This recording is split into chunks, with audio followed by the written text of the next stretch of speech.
Nakumpiska ang illegal na droga mula sa isang most wanted person city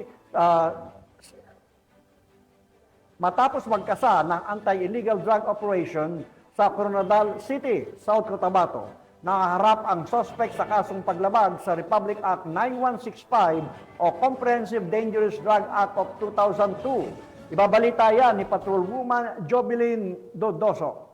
Arestado sa bisang warrant of arrest ang most wanted person city level dahil sa illegal na droga ng mga tauhan ng Coronadal City PNP sa Lot D, Purok Pagkakaisa, Barangay San Isidro, Coronadal City, South Cotabato nito lamang Disyembre 4 taong kasalukuyan. Kinilala ang nahuling suspect na si alias Troy, 32 anyos, walang asawa, tricycle driver at residente ng Lot D, Purok Pagkakaisa, Barangay San Isidro, Coronadal City, South Cotabato. Nadakip ang suspect bandang alas 2:39 ng tanghali sa isinagawang joint manhunt operation ng Coronadal City Police Station, PNP Drug Enforcement Group, South Cotabato Provincial Intelligence Unit, Regional Intelligence Division 12, at First South Cotabato Provincial Mobile Force Company.